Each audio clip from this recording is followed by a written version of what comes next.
सर्वशक्तिमान परमेश्वर कहते हैं, परमेश्वर के अधिकार का ज्ञान, परमेश्वर की सामर्थ्य, परमेश्वर की पहचान और परमेश्वर के सार को अपनी कल्पनाओं पर भरोसा करके प्राप्त नहीं किया जा सकता है। जबकि तुम परमेश्वर के अधिकार को जानने के लिए कल्पनाओं पर भरोसा नहीं कर सकते हो, तो तुम किस रीति से परमेश्वर के अधिकार के सच्चे ज्ञान को प्राप्त कर सकते हो? परमेश्वर के वचनों को खाने और पीने से, संगति से तुम्हें परमेश्वर के वचनों को खाना पीना, संगति करना और उनका अनुभव करना होगा।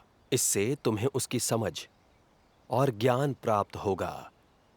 यह परमेश्वर के अधिकार के ज्ञान को प्राप्त करने का एकमात्र तरीका है और कोई छोटा रास्ता नहीं है। कल्पना ना करने के लिए कहने का अर्थ तुमसे विनाश का इंतजार करवाना नहीं है, ना तुम्हें कुछ करने से रोकना है।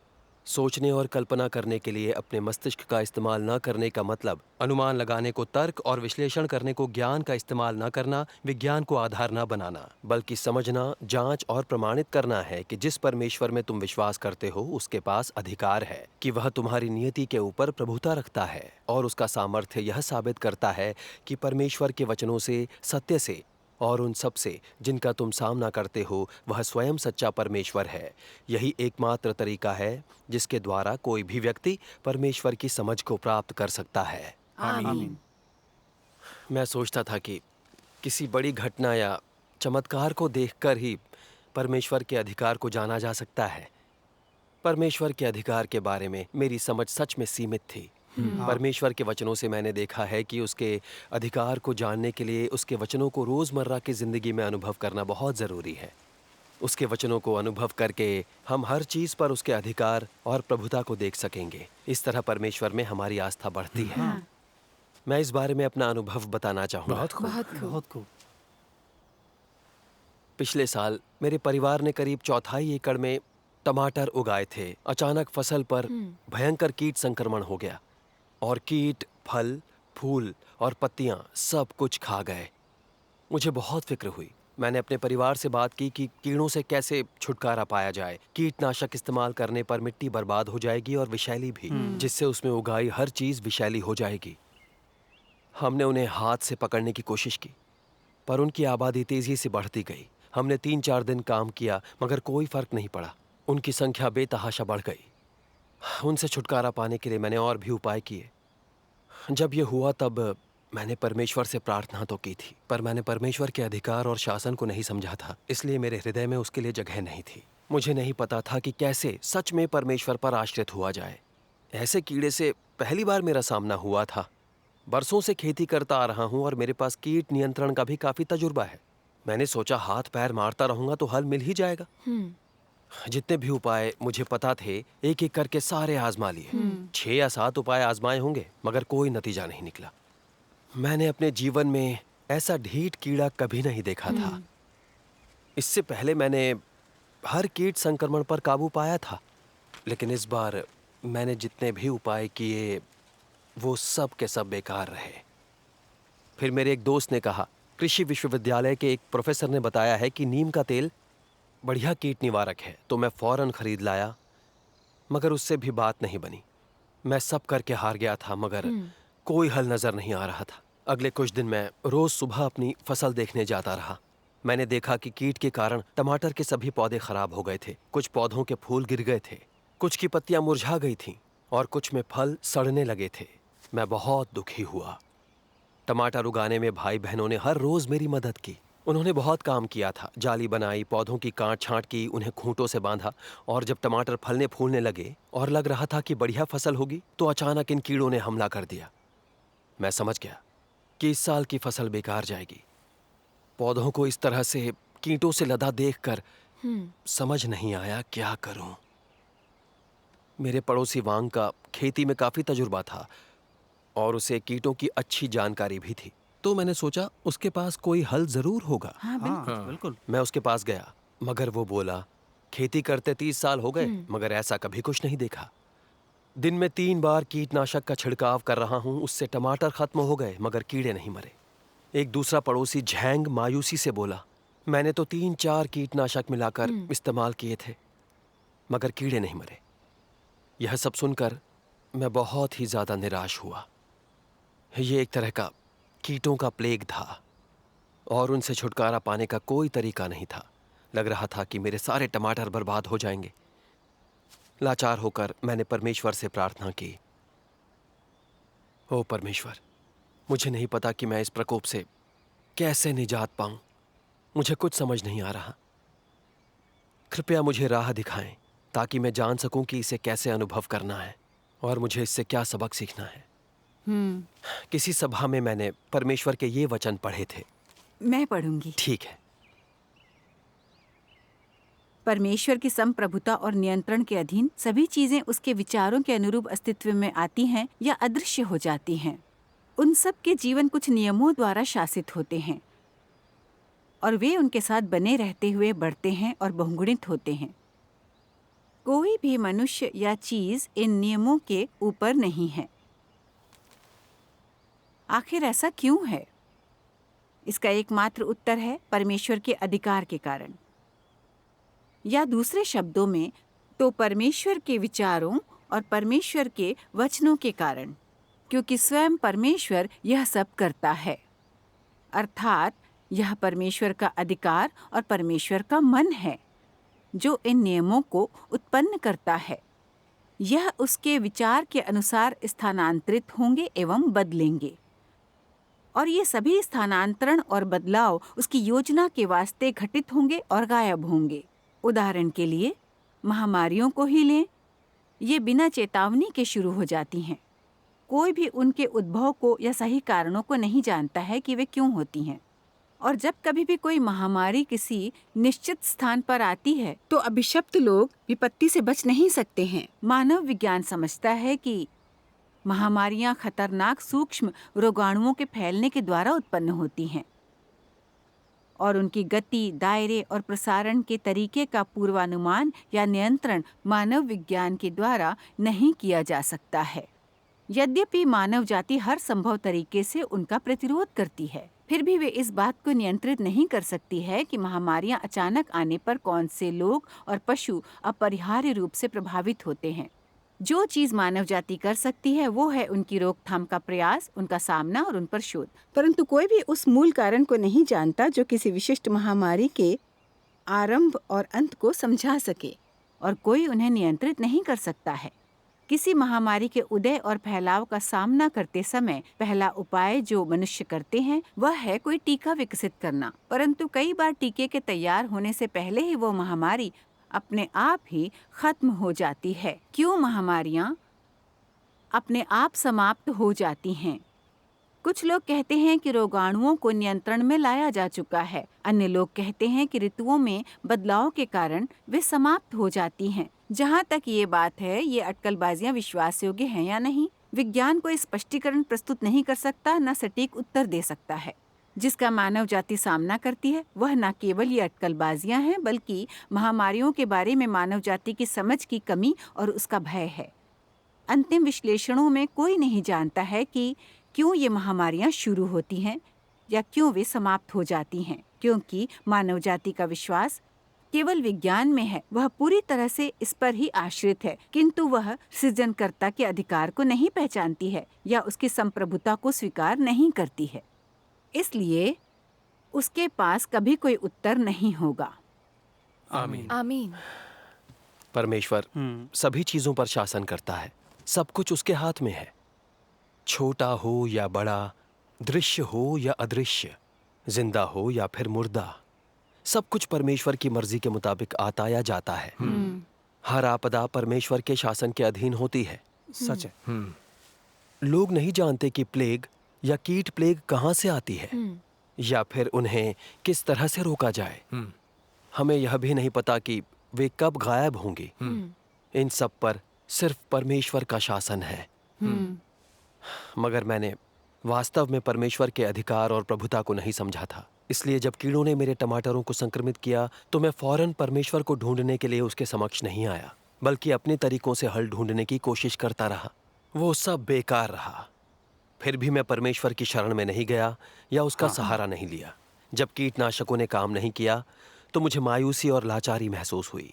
मुझे परमेश्वर पर विश्वास था और उससे प्रार्थना की थी, मगर उसने मेरे हृदय में जगह नहीं बनाई थी। मुझे लगा मैं खुद ही कीड़ों से छुटकारा पा सकता हूँ।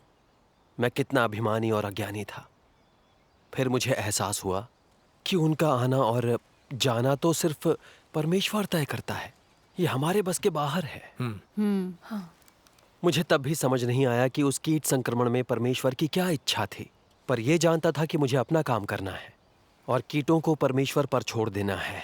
मुझे परमेश्वर की व्यवस्था के आगे सिर झुकाना था। इस एहसास से मुझे बहुत शांति मिली। उसकी व्यवस्था के आगे सिर झुकाने और उसे अनुभव करने के लिए तैयार होकर मैंने परमेश्वर से प्रार्थना की। कुछ दिनों बाद मैं खेत पर गया और देखा कि टमाटर के पौधों पर मकड़ियों के जाले लगे हुए हैं। तो मैं सोचने लगा, अरे ये कहाँ से आ गईं? करीब से देखा तो जालों में कई छोटे छोटे पतंगे फंसे हुए। फिर मुझे याद आया कि मकड़ियां इन्हें खाती हैं। पतंगे नहीं होंगे तो अंडे नहीं होंगे, और अंडे नहीं होंगे तो कीड़े नहीं होंगे। क्या बात है। मैंने गौर किया कि 2 दिन पहले की तुलना में कीट बहुत कम हो गए थे। मैं समझ गया यह परमेश्वर का कार्य है। वही कीटों को खाने के लिए मकड़ियों को लेकर आया। मैंने परमेश्वर का धन्यवाद किया। परमेश्वर का धन्यवाद। फिर 7 या 8 दिन बाद मैंने देखा कि टमाटर के पौधों के फलों से, टहनियों से, फूलों से और पत्तियों से कीड़े गायब थे। मैं बहुत खुश हुआ। सोचा भी नहीं था कि कुछ ही दिनों में मकड़ियां उन सब कीटों को खा लेंगी। परमेश्वर वाकई सर्वशक्तिमान है। हाँ, वाकई सर्वशक्तिमान है। बेशक। अपनी आंखों से ना देखा होता तो यकीन ही नहीं होता कि ये सच है। सही कहा। मैं परमेश्वर के प्रति आभार और प्रशंसा से भरा हूं। परमेश्वर के कर्म चमत्कारिक हैं। सच में नास्तिकों को परमेश्वर का शासन और अधिकार समझ नहीं आता। वे आपदाओं की जानकारी पाने के लिए विज्ञान पर ही विश्वास और भरोसा करते हैं, पर उन्हें पूरी तरह से समझ नहीं पाते। उनके पास आश्रय लेने को कुछ नहीं होता। आपदा आने पर वे असहाय होते हैं, इसलिए उनकी फसल को भारी नुकसान होता है। मगर जब मैं परमेश्वर के आगे सिर झुकाने और उसका सहारा लेने को तैयार हुआ तो उसने कीड़ों को खाने के लिए उन छोटी मकड़ियों का इस्तेमाल किया और बड़ी आसानी से कीट संक्रमण को निपटा दिया। इसने मुझे दिखा दिया कि हर चीज पर परमेश्वर का शासन है। वह बहुत बुद्धिमान और सर्वशक्तिमान है। परमेश्वर का धन्यवाद। जब टमाटरों के पकने का समय था, मुझे लगा कि कीट संक्रमण के कारण बहुत खराब फसल होगी, मगर मेरी हैरानी का ठिकाना न रहा। भरपूर फसल हुई। ये अद्भुत परमेश्वर चमत्कारिक तरीके से काम करता है। सर्वशक्तिमान परमेश्वर के वचनों में कहा गया है, उसके कार्य सभी जगह हैं, उसका सामर्थ्य सभी जगह है, उसका ज्ञान चारों ओर है और उसका अधिकार भी सभी जगह है। प्रत्येक नियम और व्यवस्था उसी के कार्य का मूर्त रूप है और उनमें से प्रत्येक उसकी बुद्धि और अधिकार प्रकट करता है। कौन उसके शासन के अधीन नहीं है? कौन उसकी व्यवस्था से मुक्त है? हर चीज उसकी निगाह में और उसके शासन में है। उसके कर्मों और सामर्थ्य से इंसान मान लेता है कि उसका अस्तित्व है और हर चीज पर सिर्फ उसी का अधिकार है। आमीन। परमेश्वर का धन्यवाद। परमेश्वर का धन्यवाद। इससे मैंने अनुभव किया कि परमेश्वर का अधिकार और बुद्धि सर्वत्र है। परमेश्वर का धन्यवाद। मौसम, सूरज और बारिश पर परमेश्वर का शासन है और हर तरह के कीट पर भी उसी का शासन है। सच कहा। कोई भी सृजित प्राणी इनमें से किसी भी चीज को नियंत्रित नहीं कर सकता।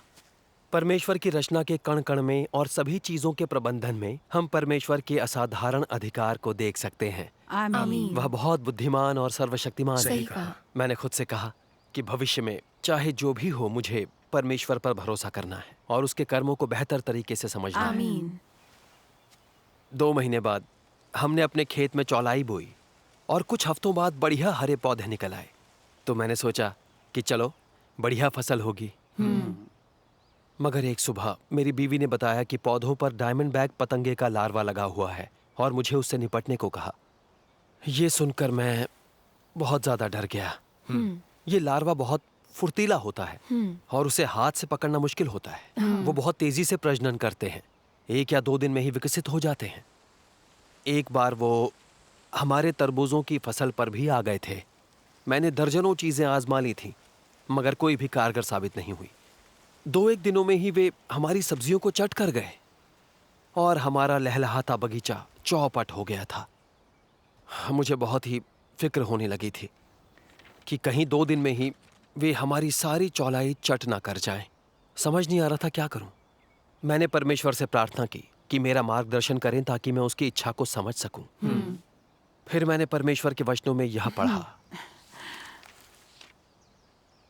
अय्यूब ने परमेश्वर को देखने या परमेश्वर के वचनों को सुनने में असमर्थ होने पर इन चीजों को धारण किया और इनकी खोज की। यद्यपि उसने परमेश्वर को कभी नहीं देखा था, फिर भी वह उन उपायों को जान गया था जिनके द्वारा वह सभी चीजों के ऊपर शासन करता है, और उस बुद्धि को समझ गया जिससे परमेश्वर ऐसा करता है। यद्यपि उसने परमेश्वर के द्वारा बोले गए वचनों को कभी नहीं सुना था, फिर भी अय्यूब जानता था कि मनुष्य को प्रतिफल देने और मनुष्य से ले लेने के सभी कर्म परमेश्वर की ओर से आते हैं। हालांकि उसका जीवन किसी भी आम इंसान से अलग नहीं था, फिर भी इस सांसारिकता ने सभी चीजों पर परमेश्वर के प्रभुत्व के उसके ज्ञान को प्रभावित नहीं किया, या परमेश्वर का भय मानने और बुराई से दूर रहने के मार्ग के अनुसरण पर असर नहीं डाला।